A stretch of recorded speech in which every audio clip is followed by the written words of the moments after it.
You're trying to wear it, right? Yeah, so I don't know.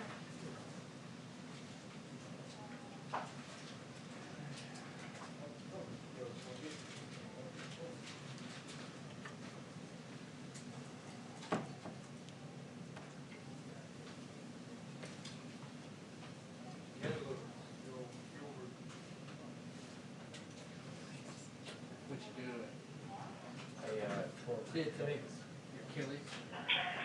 2-minute warning on the press briefing. 2-minute warning on the press briefing. Thank you. I had one most of the fall for one of my top right, except one here.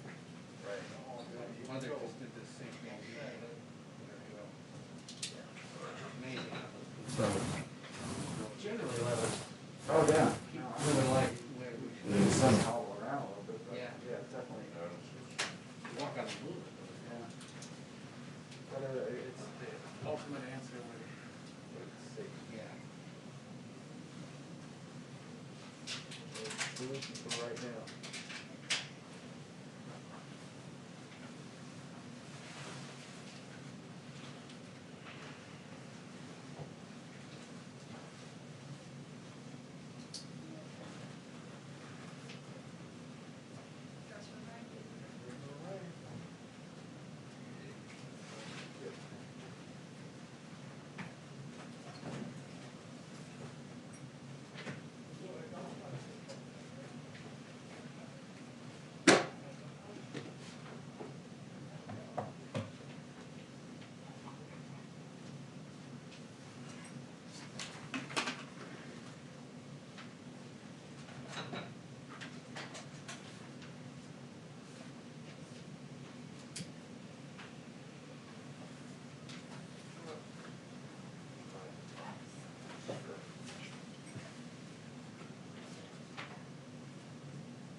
Hi, everyone.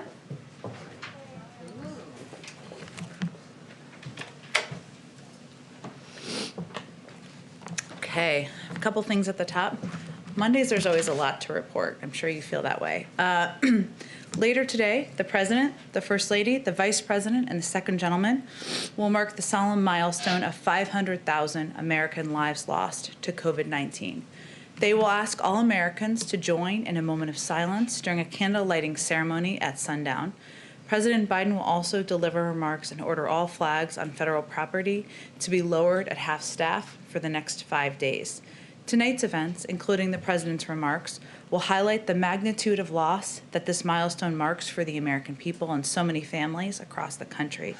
He will also speak to the power of the American people to turn the tide on this pandemic by working together, following public health guidelines, and getting in line to be vaccinated as soon as they are eligible.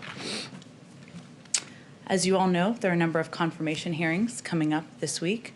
Almost 500,000 Americans, and as we look at these, we're looking at it through the prism of the fact that almost 500,000 Americans, as I just noted, have lost their lives to this cruel pandemic. Tens of millions have lost their jobs. Families can't put enough food on the table, and millions of children need their schools reopened. And central to the all-hands-on-deck response we're executing from the Biden-Harris administration is having qualified, experienced, and groundbreaking nominees installed as quickly as possible. And we want to thank, of course, the Senate for the steps they have taken, I should say, over the last few weeks to support and confirm, often with large bipartisan votes, many of our nominees. But underlining our pressing need to have our team in place, we have, of course, Merrick Garland, who is currently doing his hearing right now, who's been endorsed by multiple former Republican attorneys general as someone faithful to the law, not politics, and who multiple Republican senators agree is apolitical, would come to the job with decades of experience. Xavier Becerra, Attorney General Xavier Becerra, who helped play a role in getting the Affordable Care Act through, and brings decades of healthcare policy experience to the table. As Attorney General of California, he fought alongside his Republican counterparts to expand access to COVID treatments. Neera Tanden, a brilliant policy expert with experience at the highest levels of government, also running a big think tank in Washington, D.C., who understands firsthand the power of policy in helping families gain a foothold in the middle class. There was a wide spectrum of support, ranging from the Chamber of Commerce to labor unions. Miguel Cardona, a public school teacher, former public school teacher, who will champion and help expedite the reopening of our schools. That will be his first priority. We're eager to see him in place. And Congresswoman Marcia Fudge, who served as mayor and will be, has formerly served as a mayor and will be invaluable as both parties work to protect families from losing their homes during the COVID outbreak. As you know, many of you saw, the president just made an announcement this morning about important changes to the PPP program to ensure small businesses, especially minority-owned and mom-and-pop businesses, get the help they need to keep their doors open and keep workers on payroll. 98% of companies have fewer than 20 employees, and a big part of this announcement will apply to those companies. The small businesses employ nearly half of America's workers and account for 44% of our nation's GDP.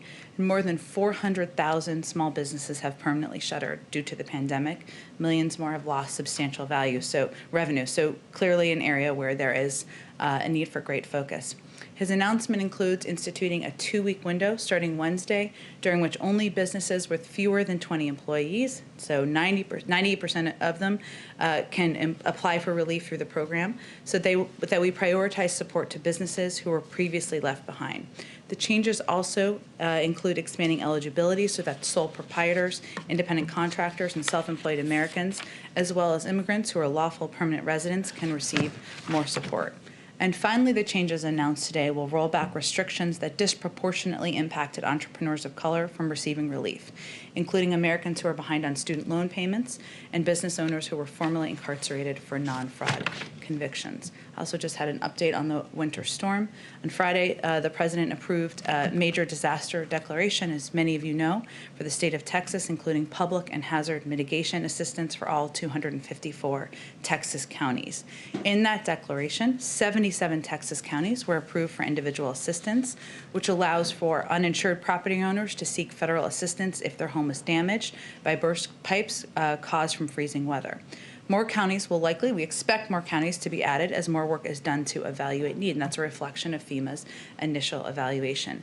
In the meantime, the president has asked FEMA to do everything it can to rapidly distribute aid to the state of Texas. So far, more than 1 million meals have been shipped to Texas, more than 4 million liters of water have been shipped to Texas. The Department of Defense fixed-wing aircraft continue to deliver water in bulk to multiple locations in Texas. They've completed 9 missions so far, with an additional 10 missions planned for today. 69 emergency generators and more than 120,000 blankets have been delivered to Texas. And over the weekend, Homeland Security Advisor Liz Sherwood-Randall, National Economic Council Director Brian Deese called Governor Abbott to update him on the broad federal effort the president has requested to support citizens of the state in coping with the impacts of the storm and, of course, the recovery from here. Last but not least, where's Deborah Saunders? She's in the back. Oh, there she is. Okay, so I'm going to, I want to take a moment to recognize a milestone in the briefing room. Today is her last day in the print pool and potentially her last day in the briefing room, although you're, of course, welcome back. And even though she's leaving the White House press corps and full-time reporting, I know she's going to be writing some columns, and I have a feeling we'll be hearing from her quite frequently. So congratulations on covering the White House for 4 years. As many of you know, that is not for the faint of heart. So let's start with your questions. I'm the first burnout, but I won't be your last. Yeah, that's right. That's fair. So I want to start with a housekeeping question. Oh, okay. Well, we'll just go to you. We'll go to you, Deborah. Go ahead. Thank you so much. This morning I saw there was no Marine out front in the front door during the 9:45 briefing. And I asked lower press. Lower press says, we don't have to have a Marine out front when the president is in the Oval Office. And I've been getting emails and questions ever since I filed that pool report. If there was no Marine out front, does that mean that the president is not in the Oval Office? The president was in the Oval Office this morning, working, receiving the PDB, and all the things that you're aware of from the schedule. There hasn't been a change of policy. So if there's no Marine there, that doesn't mean anything. Again, I mean, I could certainly talk to them about the specific circumstances of this morning, but I can report to you that the president was in the Oval Office and the policy that's long been in place continues to be in place. People are fascinated by this. I have two quick Nevada questions. One, does the president have a position? There's a bill in Nevada to get rid of the caucus and make it a primary, and there's the hope that Nevada's going to be first. Nevada's going to be first. So could you please tell me, does the president have a position on that? There's plenty of time for politics. The president's been in office for a month. I'd refer you to the DNC and others who will lead that process moving forward. Do you have a position on renaming McCarran after Harry Reid? The president is a big fan, close friend of Harry Reid, worked with him closely on a number of important issues, including getting the Affordable Care Act through. As I understand it, it's passed the local legislature, I believe, and it's now through, or the local, where it needs to pass locally, I should say, and it's now being considered by the FAA, so I would refer you to them. And one last question Okay. about the way Washington looks right now. There are fences everywhere. We have National Guard. What's the president's view, what's the administration's view about how long it's going to keep going on like this? And why is it going to continue, it looks like, into March? Which piece are you referring I'm talking to? about the National Guard, I'm talking about all the fences that are around here. There are fences around Capitol Hill. I understand things happened on January 6th. How much longer do you think you're going to have all the security here? Well, I would look at those a little bit separately because, of course, members of Congress, leadership on the Hill, Democrats and Republicans will make decisions about the security needed, and we support at the Capitol, and we certainly support them in that decision-making process. As it relates to the fencing around the White House, we work, of course, closely with the Secret Service, the National Park Service, and the President and the Vice President are certainly eager to have that brought down at an appropriate time, and hopefully that's soon. All right, Josh, we'll go to you. Thanks, Jen. Two questions. You touched on the issue of nominations and confirmations. Given the statements of Senator Manchin, Senator Collins, Senator Romney, what do you see as Neera Tanden's path to become director of OMB? And also, what does it mean for the Biden agenda if this process keeps on being delayed and drawn out? The process of confirmations? Well, let me start with that. I would say that we experienced some intransigence during the transition, some delays in processes that had previously worked at a more rapid pace. Our view is that we've hopefully moved past that. We've seen a number of our nominees move forward over the past couple of weeks pretty quickly with large bipartisan votes, and we certainly welcome that. But we are eager to have our team in place. This week has a number of important hearings. There are a number of important votes this week. We would love to end the week with a Secretary of Education in place as an example, and certainly others as we look to have the full team and hopefully a full cabinet meeting at some point in the near future. As it relates to Neera Tanden, let me just say that the president nominated her because he believes she'd be a stellar OMB director. She's tested. She's a leading policy expert. She's led a think tank in Washington that has done a great deal of work on policy issues, but has done a great deal of bipartisan work as well. She's won widespread support and endorsements ranging from labor unions to the U.S. Chamber of Commerce, and she's rolled up her sleeves and done the work. She's met with more than 35 senators, Democrats and Republicans herself. This is a process. Confirmations, getting individuals confirmed she has 2 committee votes this week, and we're working toward that, and we'll continue to work in supporting her nomination. So you still see a cap to 50 votes or more? We do. And then secondly, on Iran, we've seen some issues with regard to Iran restricting access to nuclear inspectors. And I was curious for how this works with Secretary of State Blinken saying he expects strict compliance by Iran in order to re-enter the deal with the United States. Well, first, I think you're referring to the reports from the IAEA over the weekend and kind of discussions they had about Iran's compliance and access that they would have or were looking to have to Iran's facilities on the ground. And certainly, I would send you to them on that. But I would say that what Secretary Blinken's announcement and what our announcement that came out last week is a reflection of is an openness to have a conversation, an openness to diplomacy. And that invitation was issued by the Europeans to invite us, to invite the Iranians to the table to have a conversation. We have sent no indication that we are willing to take additional steps in advance of that. What we're willing to do is sit at a table and have a diplomatic conversation, because we are looking to prevent Iran from acquiring a nuclear weapon, and we believe diplomacy is the best way to do that. Let's go, Jeff. Just one follow-up on Iran. Iran's Ayatollah said today that Tehran may enrich uranium up to 60% purity if needed. What is the White House's reaction to that, and how does that impact the statement that you made last week about openness to talks? Well, again, Jeff, Iran is a long way from compliance, and that hasn't changed. I said that last week, and I believe my colleague, National Security Advisor Jake Sullivan, conveyed that just yesterday. That has not changed.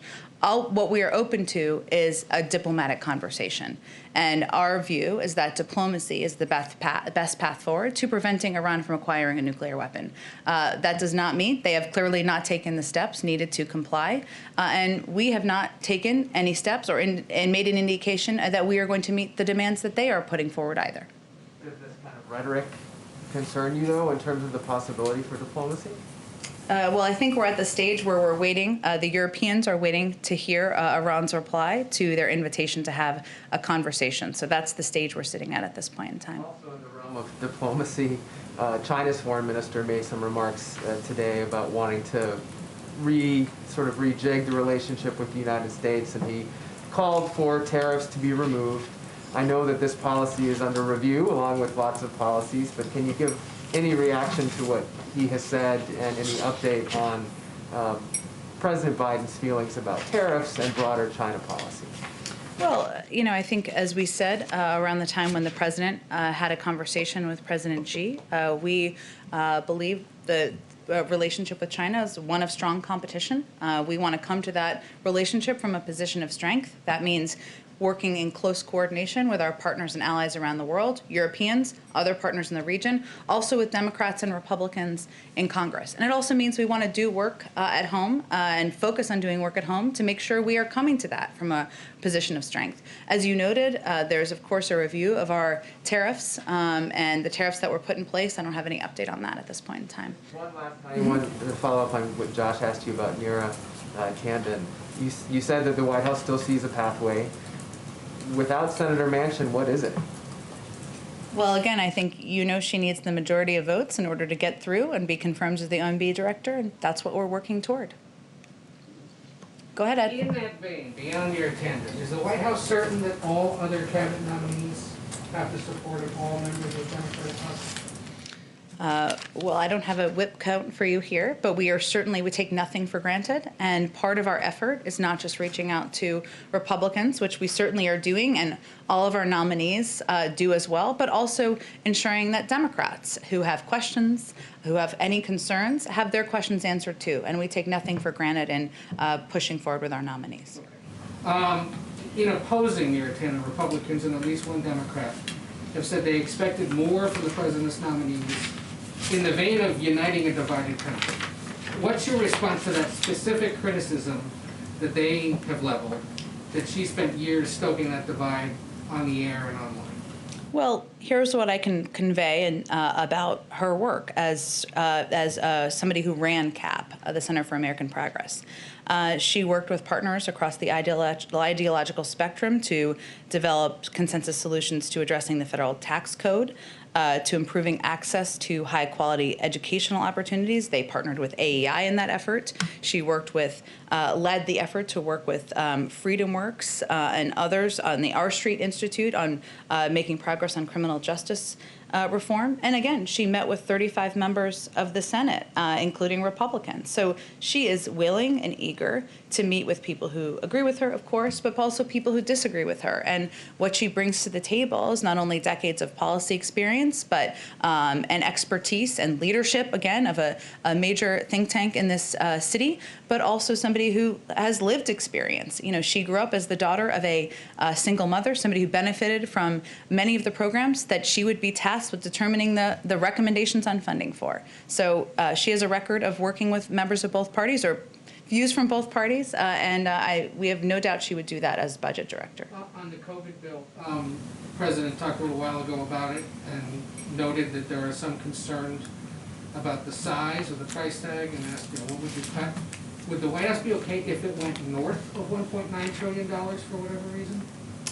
Well, I think the president proposed the $1.9 trillion size because he felt that was those were the components that were needed to meet the moment we're facing. And certainly, he looks to Congress to negotiate through what can be added or subtracted from that package. But he had the key priority components in it because that's what he felt would meet the moment. That's what health and economic experts were telling him. But I don't have anything more for you beyond what he proposed. And real quick on Iran, specifically the hostages that they're holding. Jake Sullivan said yesterday, we've begun to communicate with the Iranians on this issue. They later clarified it's not with Washington directly. So can you just clarify, is this being done through the Swiss or through other European officials instead? We have a range of means of communicating with the Iranians. And we certainly raise American citizens who are being held in Iran through those channels, but I don't have anything more specific for you. So there's nothing direct going on as far as you know between the United States and Iran? Again, we have a range of channels that we navigate or communicate through, direct and indirect, but I don't have anything more specific to lay out for you. Go ahead. Thanks, Jen. I just want to go pick on what Ed was saying here. Because Sure. The president just said that he sort of seemed to put the ball in Republicans' court. He said critics are saying that the plan is too big. What would you have me cut? What would you have me leave out? What is he willing to cut? Is he willing to leave out? And what specifically is the ball? If they're going to come to the table and make some offers, what's the negotiating topic? We'll see what they offer. What has been offered to date was a proposal of about $600 billion, which falls far, far short of what is needed at this point in time with dual crises that the country is facing. He was making the point, and he did something similar in his remarks on Friday, that, this is a difficult time the country is facing. That's why 400 mayors have come out and said they support this package. That's why Democratic and Republican governors have come out and said that. Business leaders, others. That's why the majority of the American people support it. So the point he's making, he wasn't offering a negotiation. He was making the point that the key components of this bill are addressing the crisis we're facing. So would you cut funding for schools? Would only half of the schools that need funding get funding? Would only half of the people who are uninsured or need deserve to direct checks? Should only half of them get them? The point he's making is that the size of the package is a reflection of the size of the crisis. And you mentioned at the top of your remarks the grim milestone that the country is facing today with these 500,000 deaths. As the country is in this moment of reflection, 100,000 of those Americans have died within the last month. What reflections is this White House having on the last month? As we ask as a country, could more have been done? As Dr. Fauci said today, it didn't have to be this bad. Could more have been done in the last month also?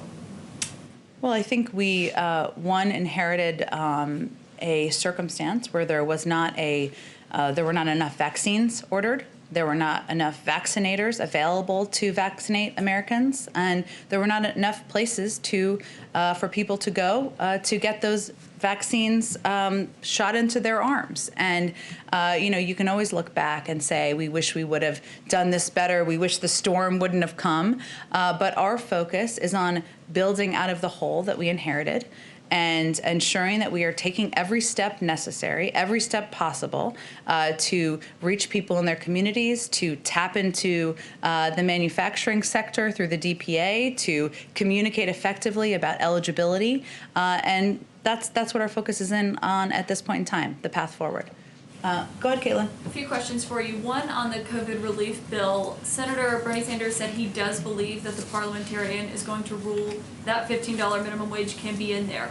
But given 2 Democrats have said they do not want it in there and they don't want to vote for it if it's in there, if they rule that it can be in there, does President Biden still want to include it?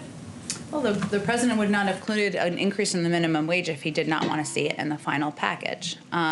And certainly we are in close touch with Senator Sanders and his team, and we hope that he's right and that it is included in the package. But we'll see what the parliamentarian says. That process, as you noted, Caitlin, is underway now, the bird bath, as they call it, my favorite term of the week. And we'll see what comes out on the other end. And then what it looks like for members of Congress and who have have expressed support or opposition to it, they'll have to make a decision at that point in time. But the stage we're at right now is it needs to go through the parliamentary process. Okay, and on Neera Tanden, you talked about how you believe, the White House believes she is qualified for this job. You talked about her past experience, but the specific criticisms that we're getting from these people who are saying they are not going to vote for her is that Mitt Romney said he is critical of extreme rhetoric. Susan Collins says she's demonstrated exactly the kind of animosity President Biden pledged to transcend. Manchin said he's worried that her statements will have a toxic and detrimental impact on the working relationship that they're expected to have with the budget director. So does the White House believe that her past statements are inflammatory? Well, Caitlin, the president would not have nominated her if he did not think she would be an excellent OMB director. And he nominated her because she is qualified, because she is somebody who has a proven experience and record, as I outlined earlier, of working with different groups and organizations with different political beliefs, and because he believes that her own experience will contribute to taking a fresh perspective and a fresh approach to this position.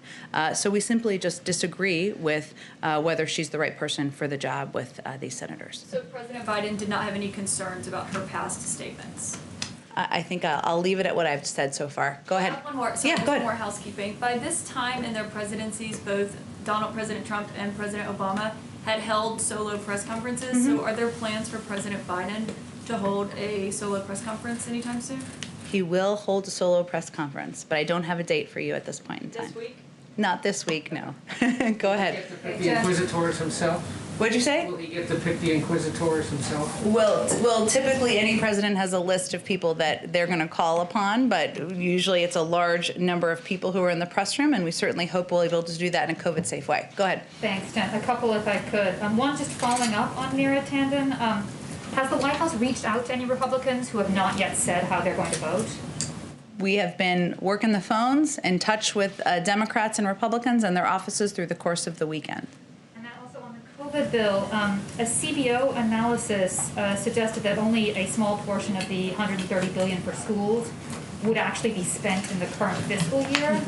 What exactly is the White House doing to ensure that money would actually mean that schools could potentially open in March and April before the academic year ends? Well, a big part of the challenge here for a number of schools is that they need, in order to operate responsibly and given the threat of budget cuts, they need to obligate funds according to spending plans rather than exhausting all balances as soon as they're received. So the challenge here is, how do they plan ahead, right? They can hire, if they need to hire additional teachers now for smaller class sizes, or if they need to hire bus drivers, or if they need to do improvements to their facilities. They want to be able to know, understandably, just like any business or company, that they will be able to employ teachers next year and the year ahead. So that's why this funding is so essential, is because they need to be able to plan ahead so that they can make the improvements now, do the hiring now. Go ahead. Thanks, Jen. Just quickly on Iran, have there been any progress in learning whether Iran is going to come to the table and sit down? I mean, any word privately, back channels, any progress on that note? Where it really stands right now is the Europeans issued the invitation, and they're waiting for a response from the Iranians. So I don't have anything more to read out beyond that. Just building on what Caitlin was saying. I mean, the president, he said that there was going to be a new tone in Washington. Obviously, Manchin, Collins do not feel that this is a new tone. So how does the president kind of square that, saying that he does want a new tone? We're going to have a new language, no respect for everyone, and this, fire on the spot kind of policy, he has said. Have you asked Senator Manchin and Senator Collins about whether they think President Biden has a new tone?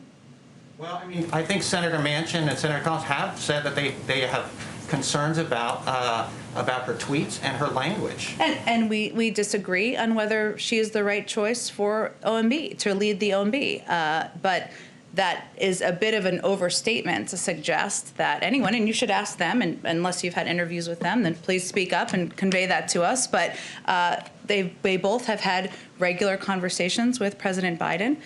We look forward, let me finish. We look forward to working with them on a range of priorities and issues, whether it's the American Rescue Plan, whether it is immigration, addressing the outdated immigration system, whether it is foreign policy issues, and he'll continue to engage and have discussions with a range of senators, including people where he has disagreements. And I think that's fair, but I think the question is, is the president okay with the language and rhetoric that Neera Tandem has used in direction of other members of Congress, including some Democrats and especially Republicans?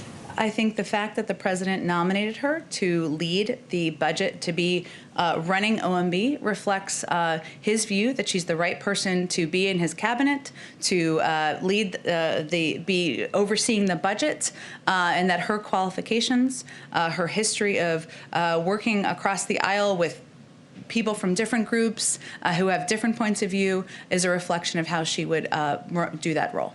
Can I ask you about some members of Malcolm X's family have made public that a letter that they said was written by a deceased police officer that stated that a New York police department and FBI may have been behind the 1965 killing of the activist. I just wanted to know, does the administration think that this is something that should be looked into? I have not seen that letter. If you want to provide it to us, I'm happy to have the right person look into it after the briefing. Can I ask one more question? Sure, go ahead. Saudi Arabia. Sure. Thank you so much. President Biden, you noted that he does not plan to speak with the Crown Prince.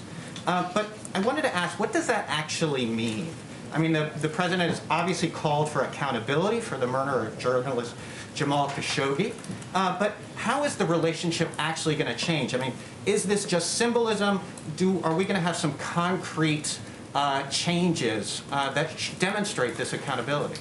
Well, what I conveyed last week when we talked about this a little bit is that we are certainly recalibrating our relationship with Saudi Arabia. And part of what I mentioned was that we will have officials communicate from counterpart to counterpart. And that means, as you may know, last week the Secretary of Defense had a conversation with MBS, and that is the right counterpart to counterpart. We expect the president will have a conversation with the king at an appropriate time.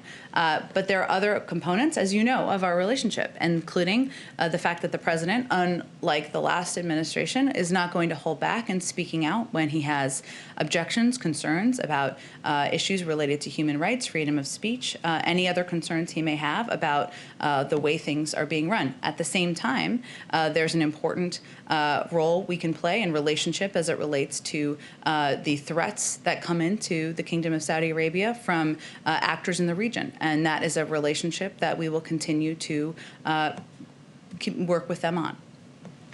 Go ahead. Tonight, the President's participating in the memorial for COVID victims. Is there any discussion about a more permanent memorial, something that would kind of honor their memory, long term? It's a great question. I don't have anything to report out for you, but I'm happy to check with our team and see if that's under consideration. And as you noted, I mean, tonight, obviously, he and the Vice President, they will be commemorating of the lives lost, the many hundreds of thousands of families who have been impacted by the lives that have been lost from the pandemic. It's something he also did just a month ago around the inauguration. And so clearly, and these remarks I would convey are not, he will not be providing an update on progress. This is to really have a human moment and a moment to remember the people who we've lost over the last year. But I'm happy to talk to our team if there's anything like that under consideration. Previously, you mentioned that there were concerns about how difficult it is to get a vaccine shot. It's hard to sign up for these things, and that the government was looking into making this easier. The White House, the federal government is looking into this. What progress has been made on that? What is under consideration for how the federal government could step in this situation? Well, we've taken a number of steps, including working to open several community health centers that are in people's local communities, and the health and medical experts who are working at these health centers often know the people in their communities, and they're trusted by the people in their communities. We also have been working with pharmacies and have several dozen pharmacy partners across the country. More than 90% of the people people living in this country, I should say, live within 5 miles of a pharmacy. That helps many. It doesn't help everybody, but that's another place. We've also worked to help launch some mass vaccination sites to ensure that people can go with their families and get vaccinated in these locations. So, we are on track. We have vaccinated. We have significantly expedited the rate of vaccination over the past couple of weeks. We're at about, in the last week or so, we're at about 1.7 million a day, or last 2 weeks or so, 1.7 million a day. Prior to the president taking office, it was more around 800 to 900,000. But there's work that needs to continue, and that includes ensuring we have the vaccinations, ensuring we have the vaccinators needed to do those vaccinations, and the sites, as I touched on, across the country who can facilitate I that. think the specific concern is the interface, the websites, the phone calls, how hard it is to actually book the appointment, not the actual place to go to.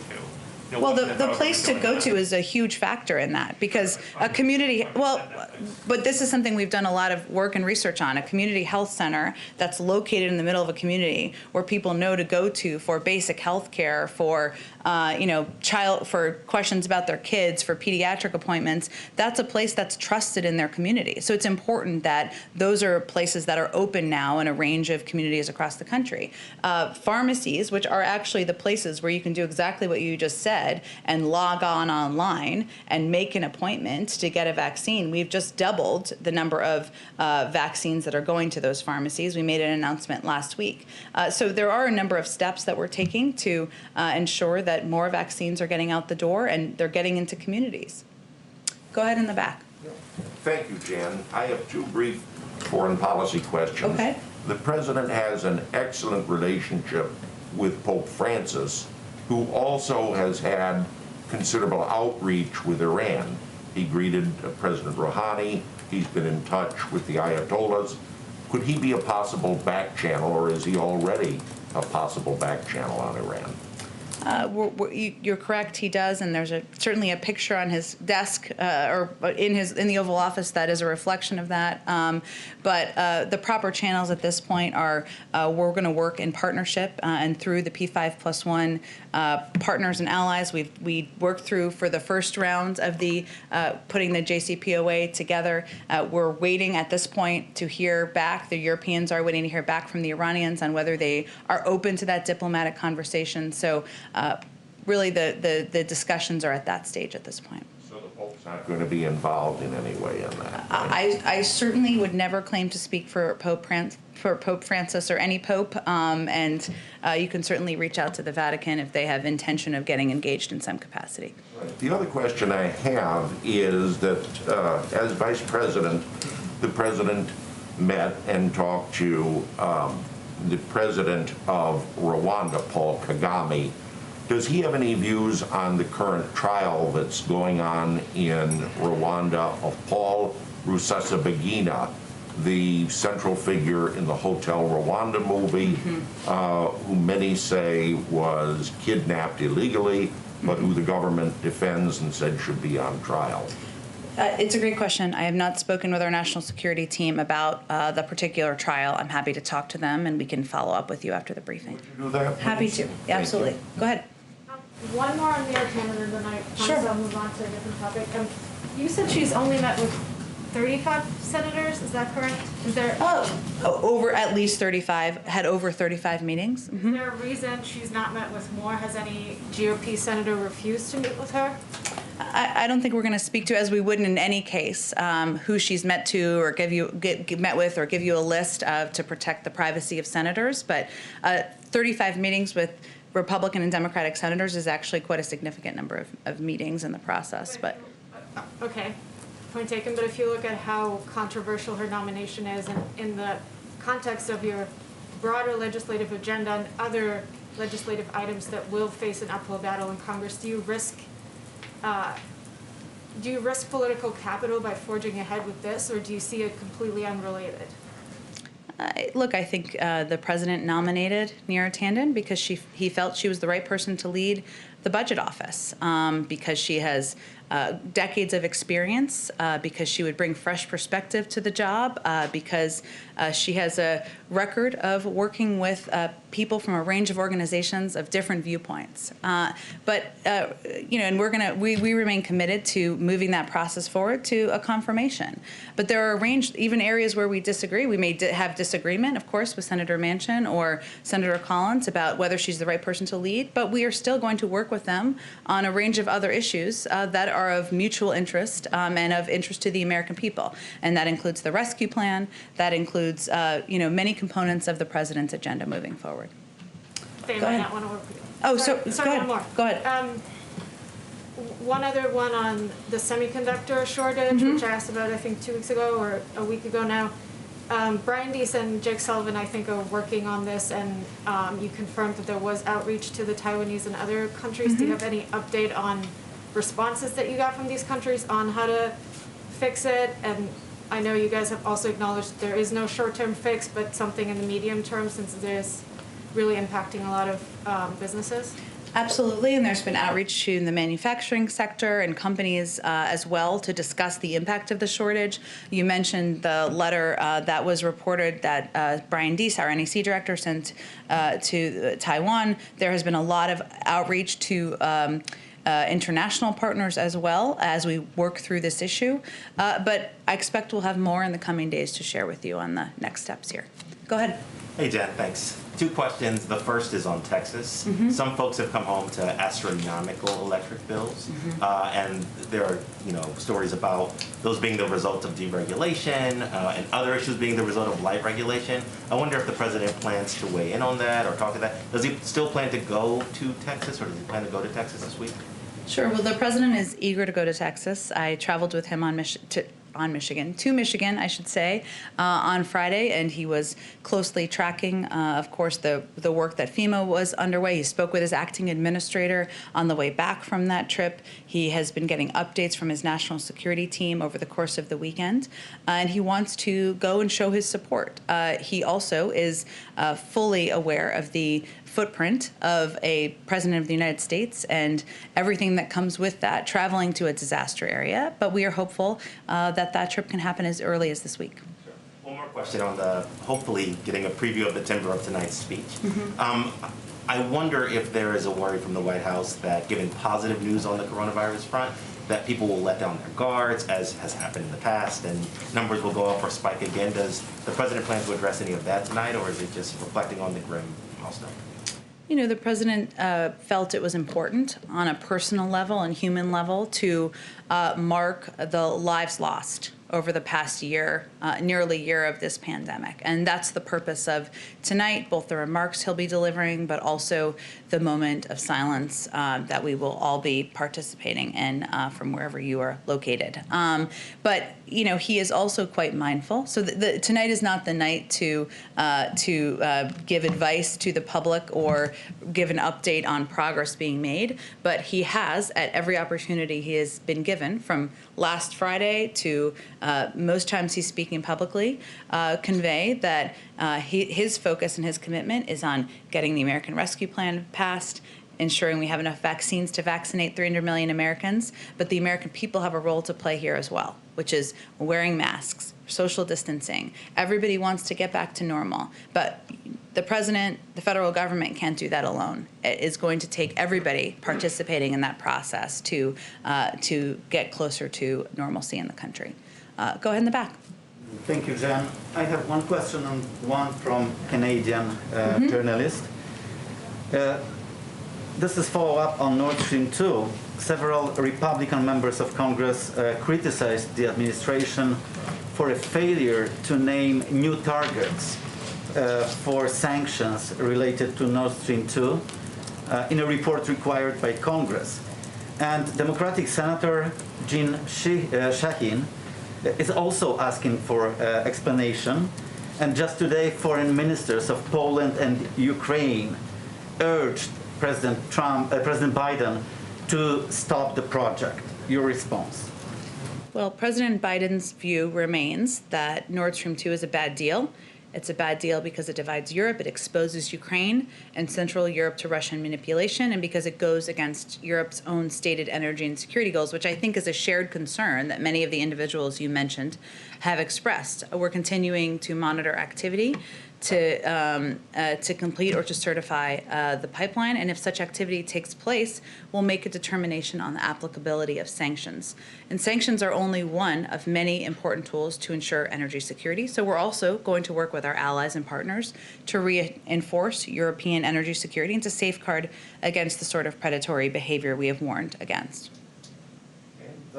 This is a question from James McCartan from the Canadian Press, ahead of President Biden's meeting with Prime Minister Justin Trudeau. So he's asking, what commitments is the President prepared to make to Prime Minister regarding the continued detention of 2 Canadians in China? And is the President Biden willing to make exceptions from his Buy American provisions for Canadian contractors and suppliers? Well, on the second one, he signed an executive order. We're, of course, evaluating procurement components of that, but no changes anticipated. Of course, the Prime Minister will bring up whatever he would like to bring up, as is true of any bilateral meeting.